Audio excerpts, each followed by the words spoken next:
आज संसद में पेश हुआ आर्थिक सर्वेक्षण यानी इकोनॉमिक सर्वे रिपोर्ट 2025-26 यानी वो रिपोर्ट कार्ड जो बताती है कि पिछले बजट में जो वादे किए गए थे या देश की अर्थव्यवस्था को लेकर जो अनुमान लगाए गए थे वे कितने सच हुए, क्या अचीव किया जा सका और आगे का रास्ता क्या रहने की उम्मीद है। देखिए, आर्थिक सर्वेक्षण सिर्फ आंकड़ों की फाइल नहीं बल्कि ये समझने का मौका है कि भारत की आर्थिक धड़कन अभी कैसे चल रही है, क्या इंजन गरज रहा है या कहीं धीमा पड़ रहा है।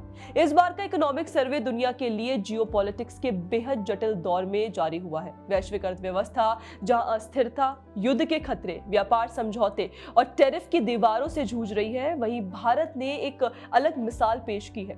दुनिया फ्रेजिलिटी के दौर में है मगर भारत स्टेबिलिटी की कहानी लिख रहा है। अमेरिकी अर्थव्यवस्था आर्टिफिशियल इंटेलिजेंस की लहर पर तो सवार है लेकिन उसे इन्फ्लेशन और बेरोजगारी का भी सामना करना पड़ रहा है। वहीं चीन अभी भी डिफ्लेशन और रियल एस्टेट संकट से नहीं उबर पाया है। ऐसे समय में भारत ने 7.4% की रियल जीडीपी ग्रोथ दर्ज कर फिर एक बार सबसे तेजी से बढ़ती बड़ी अर्थव्यवस्था का मुकाम कायम कर रखा है। देखिए, भारत की ग्रोथ इस बार आयात या एक्सपोर्ट के भरोसे नहीं बल्कि कॉमन मैन की जेब और उसकी खपत पर टिकी रही है। निजी उपभोग यानी प्राइवेट कंजम्पशन 7.5% की रफ्तार से बढ़ा है और अब जीडीपी में इसका हिस्सा 61.5% तक पहुंच गया है, जो पिछले एक दशक की सबसे ऊंची हिस्सेदारी है। महंगाई जहां थमी है वहीं लोगों की रियल परचेजिंग पावर बढ़ी है। अप्रैल से दिसंबर 2025 के बीच औसत इन्फ्लेशन सिर्फ 1.4% रही और खाद्य इन्फ्लेशन तो -5% तक जा पहुंची। इसका सीधा असर यह हुआ कि हाउसहोल्ड खर्च में जान लौटी यानी ग्रोथ का असली इंजन जनता वापस पटरी पर है और सिर्फ खपत ही नहीं, निवेश का पहिया भी मजबूती से घूम रहा है। देखिए, क्रॉस फिक्स्ड कैपिटल फॉर्मेशन 7.6% बढ़ा है और निवेश का जीडीपी में हिस्सा लगातार 30% के आसपास टिका हुआ है। इसका बड़ा श्रेय सरकार की रिकॉर्ड कैपिटल एक्सपेंडिचर को जाता है जो फाइनेंशियल ईयर 20 के 3.4 लाख करोड़ से बढ़कर फाइनेंशियल ईयर 25 में 10.5 लाख करोड़ तक पहुंच चुका है। यानी विकास का झुकाव अब खपत से निकलकर पूंजी निर्माण और इंफ्रास्ट्रक्चर की ओर है, सड़कों, पुलों, बंदरगाहों और डिजिटल नेटवर्क में। देखिए, सरकार का मकसद साफ है कि खर्च करो लेकिन निवेश में करो। वित्तीय अनुशासन के मोर्चे पर भी सरकार ने एक मिसाल कायम की है। महामारी के बाद जो फिस्कल डेफिसिट 9.2% था उसे घटाकर इस साल 4.4% तक लाया गया है।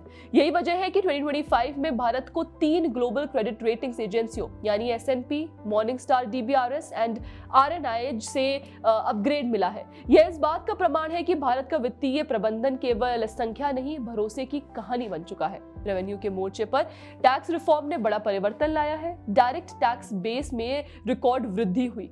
आयकर रिटर्न दाखिल करने वालों की संख्या फाइनेंशियल ईयर 2022 के 6.9 करोड़ से बढ़कर आज 9.2 करोड़ हो गई। इसी तरह जीएसटी ने राजस्व ढांचे को मजबूत किया है। अप्रैल से दिसंबर 2025 के बीच जीएसटी कलेक्शन 17.4 लाख करोड़ तक पहुंच गया।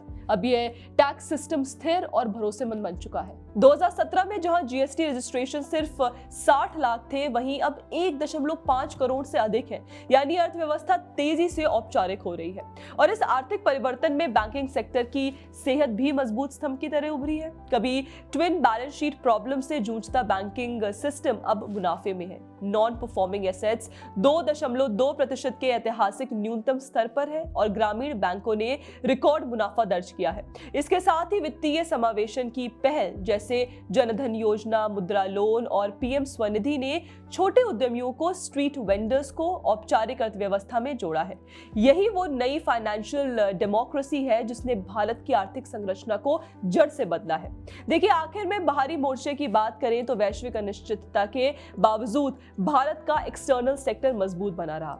रिकॉर्ड निर्यात, विदेशी मुद्रा भंडार में 11 महीने के आयात कवर और मात्र 0.8% के करंट अकाउंट डेफिसिट ने भारत को वित्तीय स्थिरता का प्रतीक बना दिया है।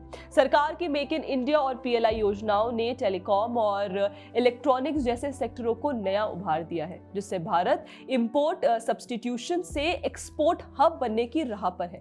तो कुल मिलाकर आर्थिक सर्वेक्षण 2025-26 भारत की एक आत्मविश्वास भरी तस्वीर पेश करता है, जहां राजकोषीय दूरदर्शीय अनुशासन, टैक्स सुधार, कैपिटल एक्सपेंडिचर और खपत की ताकत ने मिलकर देश की ग्रोथ को एक नई ऊंचाई दी है। दुनिया जब संकट की बात करती है, भारत स्थिरता की कहानी सुना रहा है और यही कहानी आने वाले बजट में आने वाले भारत की दिशा तय करेगी। दोस्तों, आपकी इस पर क्या राय है, हमें कमेंट सेक्शन में जरूर बताइएगा। बाकी ऐसे और वीडियोस के लिए आप हमारे चैनल को सब्सक्राइब करना ना भूलें। जय हिंद।